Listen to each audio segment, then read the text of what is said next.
Seyivile into yoba uGeneral Nhlanhla Mkhwanazi kuthiwa utheni xa kebuzwa malunga nezimatshi zama-South Africans nje phantsi koba ke neThekwini beseyifuna ingathi ukubhloka imatshi yange-30 suku olukhulu kwelaa cala laseThekwini. Hayi, uGeneral Nhlanhla Mkhwanazi uthe nje hayi bona bengabantu basesipoliseni hayi abanakwazi ukubhrikana nama-South Africans, ukustopa ama-South Africans from ekumatsheni. Abakwazi nje ukuyenza into enjalo. Yabona ndithe xa namhlanje igxininiswa nguSenthumule ngathi ya.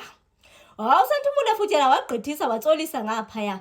Wathi akukwazi into yoba kudeploywe amapolisa against ama-South Africans. Against i-constitution loo nto leyo. And abengazukwazi ukuthini ukubhlokana nama-South Africans. Bona xa bedeploya badeployela into yoba bazomake sure nje into yoba kunantoni kune-law and order. Azikho nje into eziphuma endleleni ezingathi zenzeke ngola suku, but not that badeployelwa into yoba bazoba against ama-South Africans. Okay, sibuyeni. NoJacinta ke uzamile ukuyicacisa futhi le nto yabo bebezama ukuyibloka kwela cala lange-30 uba iThekwini beyifuna ukuthini. Utshilo nje into yoba ingathi bayifuna ukuyikhomba ku-city manager, ngathi u-city manager wayibhebhe kuba yena ingandifake entweni engayazi, akazanye naloo nto leyo.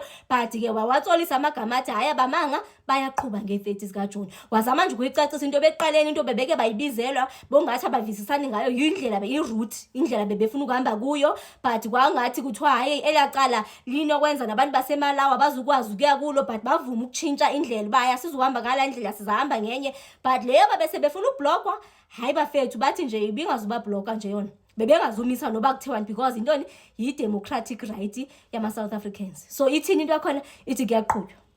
So ndiza ndifakela ivideo yakhe uSenthumule apho beseke watsolisa khona ke ngoku amagama athi nje hayi asimanga siyaqhubha. Ngapha ke phofu nge-29 iSoweto ithi mbe ngenyawo. Ngapha nge-30 iJoburg ithi yophi indwendwe labase-Hillbrow. Ii-posters zakhona abafethu zani-athatshela zona on my next video because apha benifuna nje ukunixelela nje uba amapolisa athini malunga nento kwenza nokumatsha kwama-South Africans. Phofu ke bafethu emele nje ndingalibalanga ukuyithetha into yoba kunama-security companies aye aedwa uba azoncedisana nabantu basesipoliseni. Seyifikile into engathi amanye walama-security companies asebenzisana nabantu bokufika. So singazi noba imali le eyenu ye-tax izawubhatala abantu bokufika okungenzeka into yoba bakhombe imibhobho kuni asazi, but thina asinazo nje injongo zokumosha nge-30 zikaJuni okanye nge-29 kaJuni. Sizicelela into yoba sizayomatsha peacefully. So ndizawuphinde ndibuye nento enokwenza nezimatshi zethu in terms of ii-posters zakhona nokuthi indlela kuzahanjwa njani, including intoni i-meeting up points zakhona. KwaZulu-Natal Police Commissioner Lieutenant General Nhlanhla Mkhwanazi says police will not stop any marches planned for Tuesday, but will maintain public order. He was speaking after the meeting late last night with other police generals and various organizations involved in calls for undocumented foreign nationals to leave the country. Place the people of South Africa first in everything you do.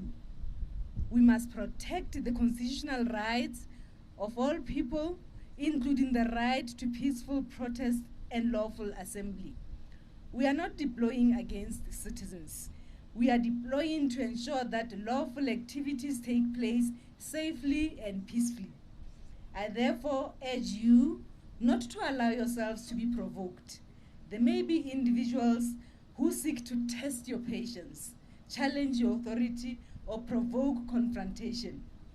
Remain disciplined, remain professional, and remain focused. Always operate within your mandate and within the confines of the law.